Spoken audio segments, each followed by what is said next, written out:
Hi everyone, hope you all are doing good. Today I'm back with another new topic on technology evolution.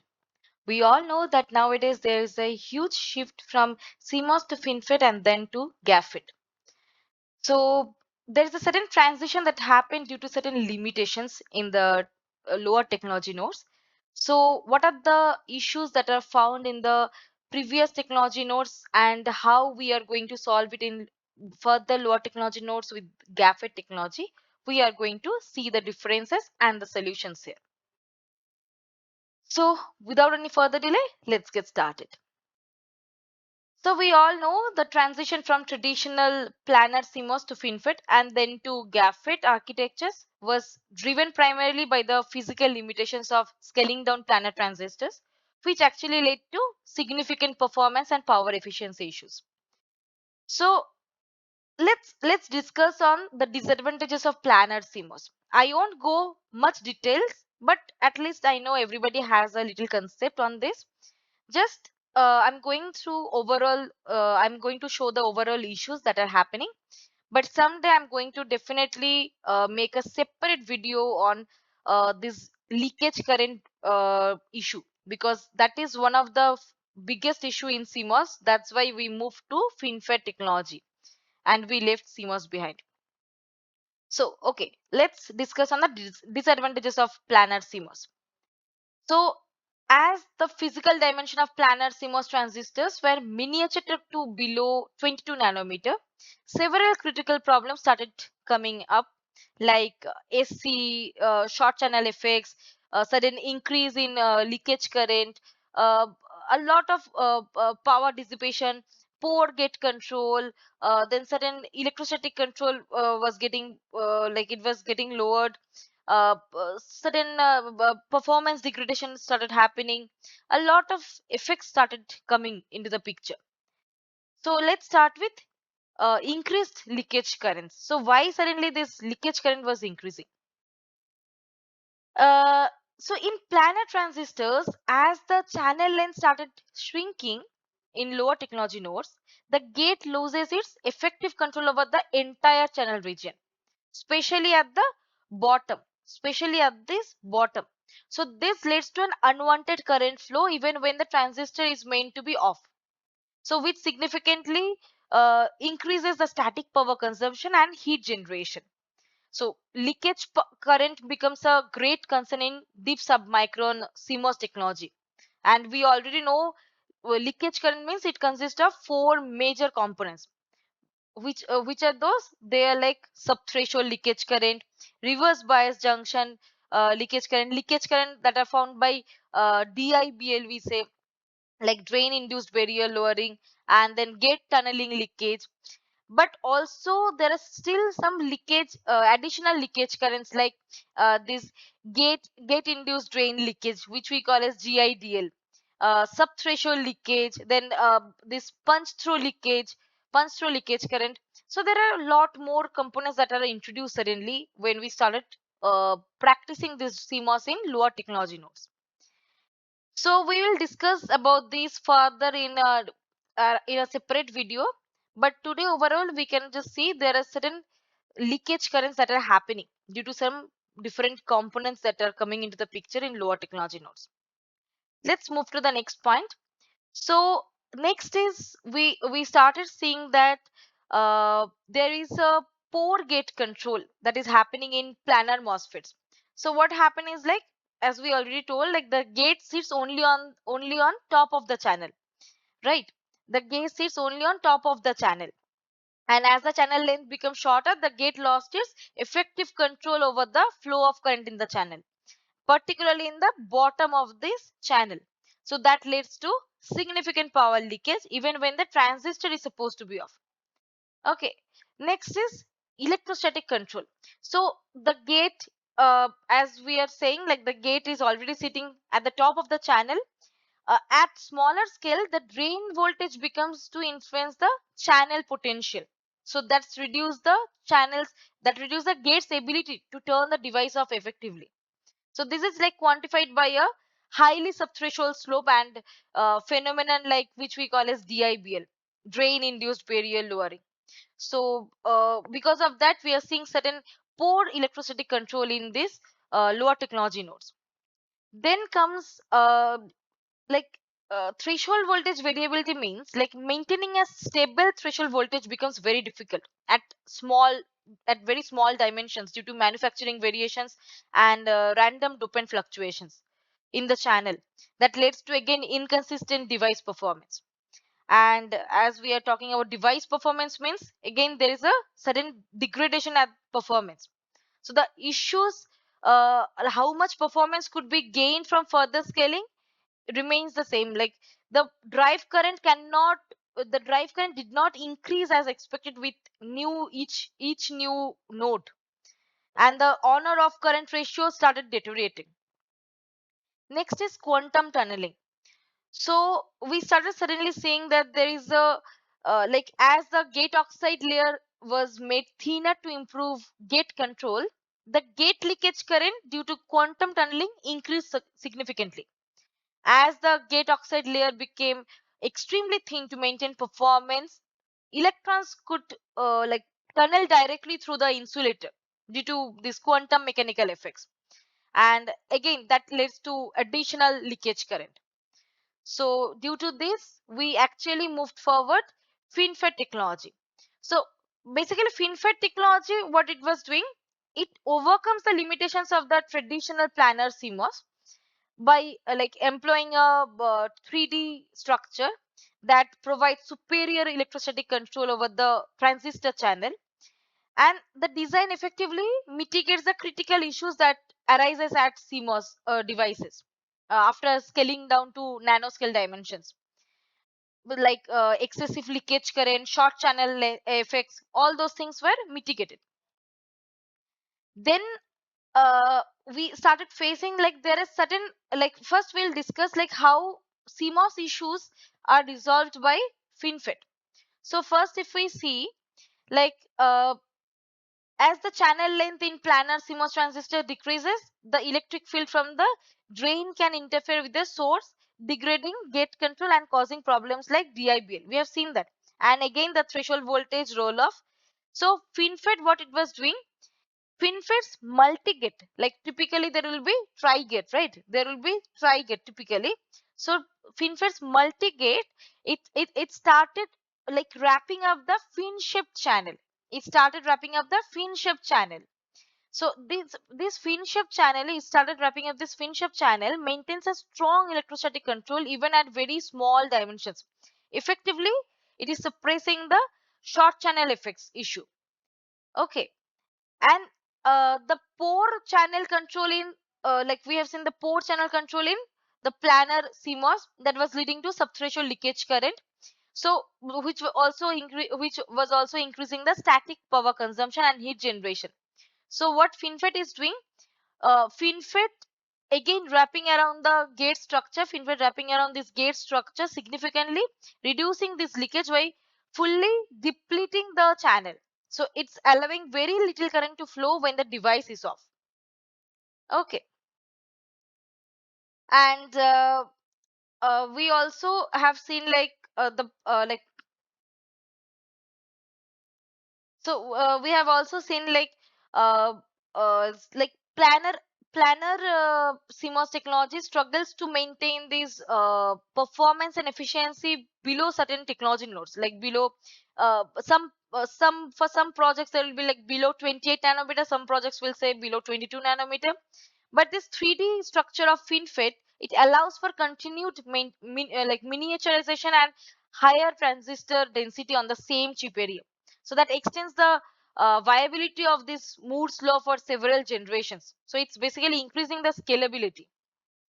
And if we see the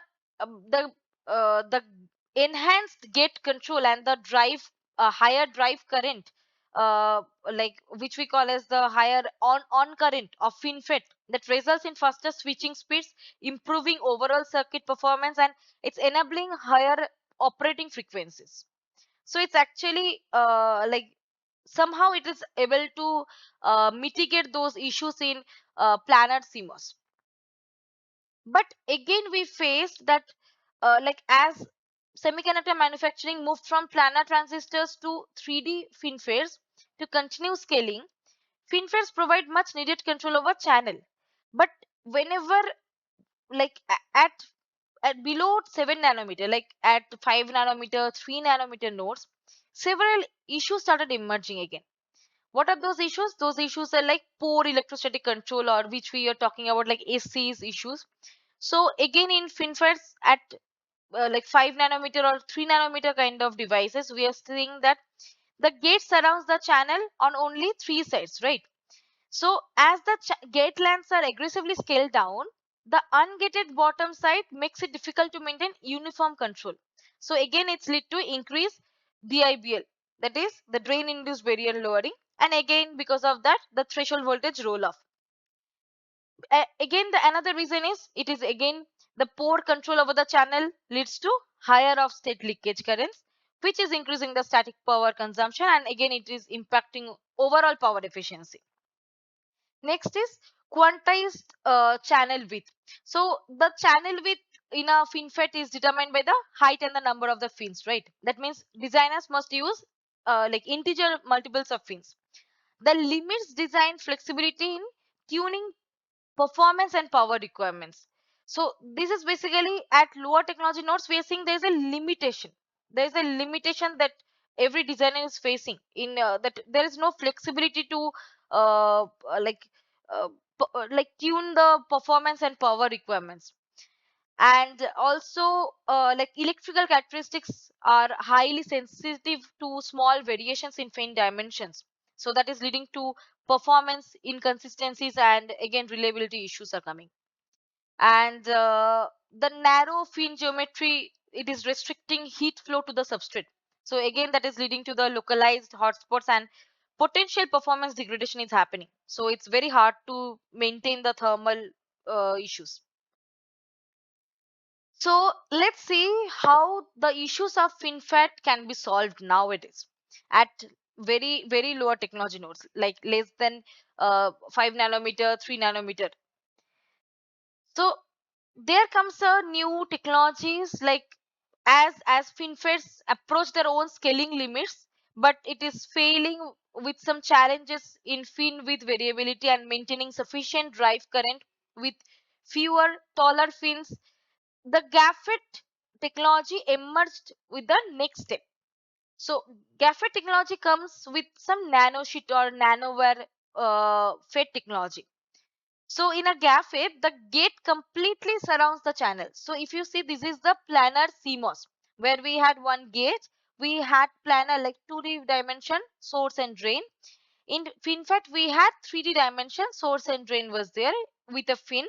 But in GAAFET, the gate completely surrounds the channel, 360-degree control, which is typically in form of nanosheets or nanowires. These are all nanosheets or nanowire, these green color ones. These are nanosheets or nanowires. So this provides superior electrostatic control over the channel, further minimizing the SCE, that is the short channel effects, and it helps to achieve even lower leakage currents than FinFETs. And it also allows for continuous adjustments of the effective channel width by changing the width of the nanosheets, providing like more design flexibility than the discrete fin widths of the FinFETs. And also it offers better scalability for future, it's like a more advanced technology, like for more advanced technology nodes this is very beneficial technology. So like FinFET technology had faces some physical limitations at advanced process nodes, right? So this GAAFET, it basically solves this by completely wrapping this channel with the gate material, which we call as like nanosheets. So how it has been done, now we are going to see. Like previously we have discussed these FinFET limitations, right? Like pole leakage current control. Now we have to see how it is able to solve these issues. So first let's see.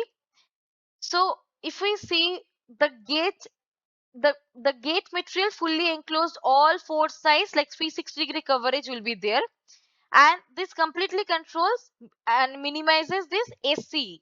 Okay, and it significantly reduces the DIBL and provides a steeper subthreshold slope. So it enables efficient low voltage operation now. Okay, and the enhanced gate control results in much low of state, that is low of state leakage current is happening, and it's improving the power efficiency. We are seeing that. And also we are seeing like the whatever the like the superior control and the design flexibility that like GAAFET can scale effectively beyond the physical limits of FinFETs, and it's enabling continuing miniaturization to 3 nanometer 2 nanometer process nodes, and we hope that it will help in like coming technology nodes as well. Next is like, as this gate all around nanosheet architecture allows for the channel width to be adjusted continuously by changing the width of the nanosheets rather than in quantized steps. This provides designers with great flexibility to optimize performance and power for specific applications. So that's a very beneficial thing, that we don't have fixed channel width now. In FinFET, we had fixed channel width. Okay. And also there is a like at advanced nodes, we saw that FinFET was causing some drive current issues and threshold voltage, but GA is able to control that variability. So like stacked nanosheets create a larger effective channel with larger effective channel width within the same footprint area compared to a single or multi FinFETs, leading to a higher current and fasting switching speeds. So this larger effective channel width, actually it is helping us. Okay. And then comes the like whatever the thermal changes that we have faced previously, those thermal changes are now much improved, because it is helping, like due to what you say, like GA is also present like it is actually coming up with a nano sheets, right? So this optimized nano sheet spacing and the it also has a very good advantage, that is it has a integrated backside power delivery network. So if you see downside, there will be a like structure wise there will be a backside power delivery network, so that is developed to enhance the heat dissipation, so that actually improves whatever we are facing limitation in FinFET. So now let's see what are the differences that we have seen in terms of issues and how it is being resolved in our latest technologies. So if we see like in structure wise, planar CMOS was a 2D, but FinFET and GAAFET are 3D. FinFET was like 3D fin shaped, but GAAFET is like where the gate is completely wrapped up 360-degree with four sides covered with nano sheets. So we can see that uh, structure wise, GAAFET has more reliability. So GAAFET technology is giving more reliability. And next, if we see the gate control thing, so like we have seen in CMOS, it was limited, especially at smaller scales. It was very limited. We couldn't control the gates, and we were facing like DIBL kind of issues. In FinFET, better AC control with a gate was improved. Although we have seen it was improving, but in gap like it was also facing some issues because there was only three sides of the fin. But in GAAFET, what it is doing, it is actually very superior suppression of SC. Like there is a superior suppression on the short channel effects due to the gate surrounding all the four sides of the channel. Then comes the leakage current. So in planar CMOS, high leakage current was there due to poor gate control over the entire channel. But FinFET, it somehow reduced leakage current compared to the planar CMOS, but still an issue at advanced nodes below 5 nanometer, 3 nanometer, like that. However, GAAFET, it finally GAAFET have minimizes the leakage current dramatically, and it leads to improved power efficiency. And like performance wise, if we see performance wise again, like for planar CMOS, it was limited drive current and switching speed as scaling limits were reached because it can't move below 22 nanometer. But for FinFET, it tried to increase the drive current, And in GAAFET, higher drive current is there due to again increased effective channel width, which we achieved by like stacked nanosheets or nanowires. And again, it is improving the carrier transport. Then comes scalability. So like we have seen, like planar CMOS scalability is like it is up to like it is very like difficult to scale it below 28 nanometer, or sometimes 22 nanometer also people will say. But Finfet, it tried to like it enables scaling down till 5 nanometer, 3 nanometer nodes. Not even 3 nanometer is properly done. For that also we needed help from GAAFET. So GAAFET is a latest technology that enables scaling beyond 3 nanometer, 2 nanometer and below, and it's continuing the path of Moore's law. As of now we can see that. And manufacturing wise also, planar complex was obviously less complex. Finfet was little more complex than planar CMOS, and GAAFET was more complex than Finfet because it has a lot of intricate structures. There is a backside power delivery network. There is a like gate is all surrounded gate is all surrounded by the nanosheets 360-degree. So a lot of complexity is there in the manufacturing. And like as we already talked about the power efficiency, so in planar CMOS there was like it was less power efficient because high power consumption was there, especially static leakage power. And Finfet, we have seen lower power consumption compared to the CMOS, but more power efficient than CMOS. Like but it was failing after 5 nanometer technology nodes, so that's why we came to GAAFET. GAAFET is like even more, even lower power consumption, like up to 20 to 25% lower power draw from high performance and low power applications are possible with this GAAFET. So that's all. So if you have liked this video, please if you find it informative, please share it with your friends, colleagues and freshers of VLSI domain.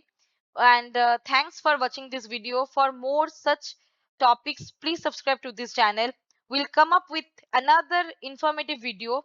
Till then, keep learning from my other videos. Thank you.